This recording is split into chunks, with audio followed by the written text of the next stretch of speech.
A day in my life as a babaeng walang pahinga. Huy, hello sa inyo mga biday. Wala na ngang intro-intro mga mi dahil masama nga ang pakiramdam ng inyong mimasor. Kaya naman for today eto, naghuhugas nga lang ako ng binili ko sa palengke na tilapia. 3 piraso nga yan mga mi for only 120 pesos at may linis na ngang kasama yun. Malalaki na din naman yan kaya for the go. Bago ko pa nga makalimutan lagyan ng asin, ayan kinuha ko na nga at pinaglalalagyan ko na. Pasensya na nga sa boses ko mga mimasor dahil nga ako ay inuubo pa rin at sinisipon at ang boses ko nga ay parang ngongo.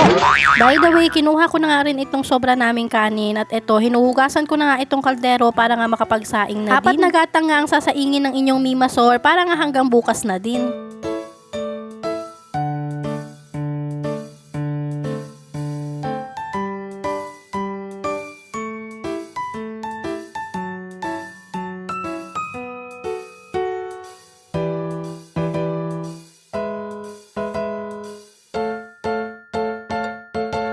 Pati nga itong tira naming adobong baka mga mi ay isinalin ko na nga din para nga mahugasan ko na itong kaldero. After ko naman dyan ay nagtupi na nga rin ako ng mga natuyo kong mga sinampay. Habang si CJ nga ay nagsusulat-sulat dyan at pinapakita niya nga sa akin. Pagkatapos ko naman dyan mga mi, eto magsisimula na nga rin akong magluto dahil malapit na nga rin dumating si Daddy.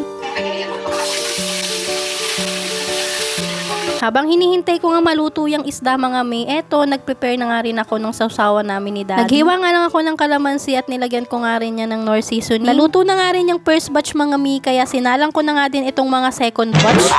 Nang maluto na nga yan, inahon ko na nga rin sila sa kahirapan. Charit. Habang hinihintay nga namin si Daddy dahil naliligo pa, etong batang makulit nga ay todo sayaw pa nga talaga.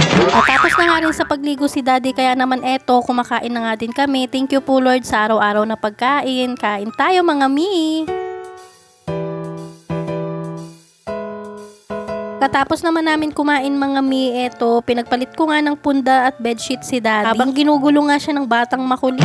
Mag-aalas 2 nga na madaling araw mga mi, nagising nga ako dahil sobrang umiyak nga si CJ. At paghawak ko talaga sa kanya mga mi ay sobrang init niya nga din. Kaya eto, nataranta ang inyong mimasor. Agad-agad akong kumuha ng bimpo at nilagyan ko nga ng tubig. Nasan ko nga si CJ sa mga singit-singit mga mi at ayan, kita nyo naman medyo kumalma na nga rin ang itsura niya. Eto talaga yung pinakaayaw ko at pinakaayaw din nating mga nanay, yung nilalagnat yung anak natin. Kuha nga ako ng thermometer at ito nga ang naging resulta. 38.2 nga, ayan nga, may lagnat talaga si CJ. Dali-dali ko na nga rin siyang pinainom ng tempra mga kapag talaga merong ubo at sipon at sinamahan ng lagnat, ay Diyos ko, talaga namang napapaisip na naman ang inyong mimasor. Gano'n. CJ nga dyan ay parang nagdideliryo sa sobrang init. Kung ano-ano nga yung sinasabi niya na natatakot siya, gano'n. Sabi ko nga na nananaginip ka ba? Ano ba yung bad dream mo? Gano'n. Nagising nga ulit ang batang makulit mga mi at eto this time, pinalitan ko na nga rin siya ng damit dahil pawis na nga din siya. Hindi na nga kami gumamit ng electric pan dyan magdamag mga mi para nga pawisan ng batang makulit. Mag-alas 3 na nga nito mga mi at nung alas 5 na nga eto, nagprepare na nga rin ako ng kakapihin ng aking asawa. Dire-diretso na to mga mi, wala nang matutulog for today's video, charis.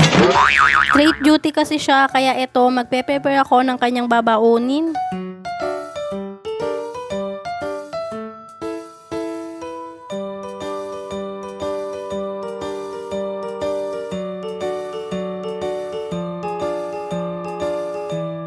Ginising ko na nga si Daddy para nga makapagkape na din at eto, nakaligo na nga rin siya at nagbababay na nga lang siya kay CJ.